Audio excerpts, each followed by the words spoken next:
కవిత మహిళని సానుభూతి చూపెట్టలేము. హైకోర్టులో కేసీఆర్కి ఎదురు దెబ్బ. ఇటు కవిత అటు కేసీఆర్కు ఒకేసారి ఎదురు దెబ్బ తగిలింది.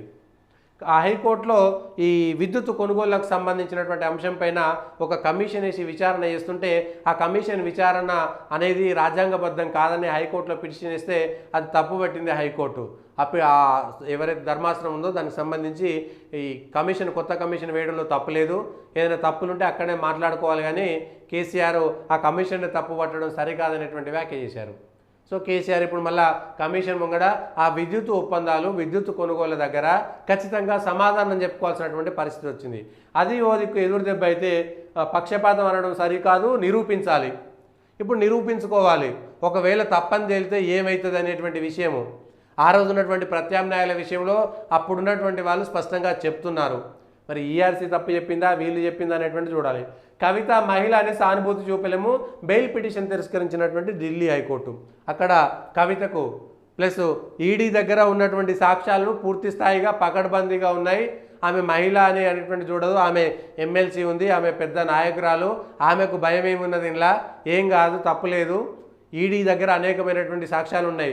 నిన్ననేమో పాపం కేటీఆర్ గారు కవితకు బయటకు వస్తుంది అనేటువంటి మాట మాట్లాడారు.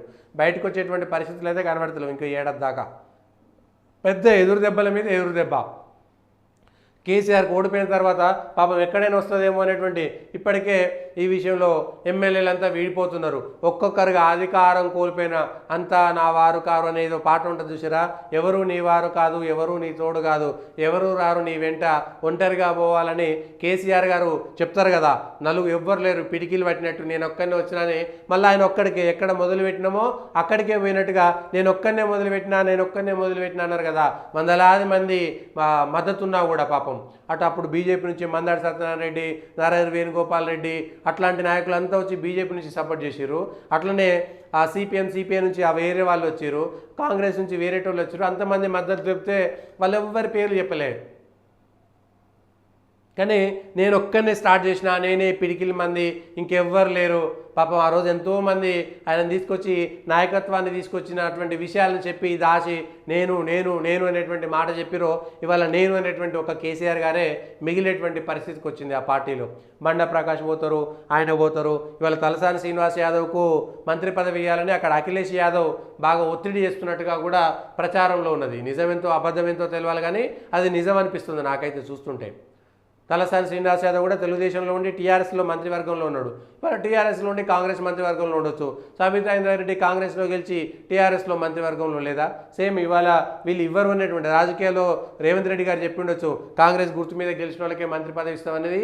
చివరి వరకు ఏదైనా జరగవచ్చు. అనుమతులు లేకుండా నల్గొండ బీఆర్ఎస్ కార్యాలయం ఇప్పుడు జిల్లాలలో అసైన్మెంట్ ల్యాండ్లలో అనేక చోట్ల గవర్నమెంట్ ల్యాండ్లను తక్కువ లీజుకు ఇచ్చుకున్నారనేటువంటి అంశంపైన ఇవాళ చాలా జిల్లాల్లో చర్చ జరుగుతున్నది. ఇప్పుడు నల్గొండతోటి మొదలైంది. సో జిల్లాలో ఒక దాని మీద ఏది మూలిగే నక్క మీద తాటిపండు పడ్డట్టు అయిపోయింది కేసీఆర్ గారి పరిస్థితి, వాళ్ళ పార్టీ పరిస్థితి. ఒక్కొక్కటి అటు కేసీఆర్ మీద విచారణ, అటు కవిత జైల్లో ఉండడము, ఎమ్మెల్యేలు వెళ్ళిపోవడము, ఎమ్మెల్సీలు వెళ్ళిపోవడము, జిల్లాలో కట్టినటువంటి కార్యాలయాలన్నీ కూడా కొన్ని చోట్ల అసైన్మెంట్లు, కొన్ని చోట్ల నిబంధనలకు తూట్లు పొడిచిచ్చినటువంటి అనేకమైనటువంటి భూములు, సర్కారు భూములు, లేకపోతే ఏదో మిగిలినటువంటి వ్యవసాయ భూములను తీసుకున్నారనేటువంటి ఆరోపణలు వచ్చినాయి. ఇప్పుడు అవన్నిటి మీద విచారణ చెప్తే ఏ జిల్లాల బీఆర్ఎస్ కార్యాలయం ఎట్లాంటిది వస్తుందో, ఎన్ని వెనక్కిపోతాయి అనేటువంటిది ఒక ప్రమాదం మాత్రం పొంచి ఉన్నది.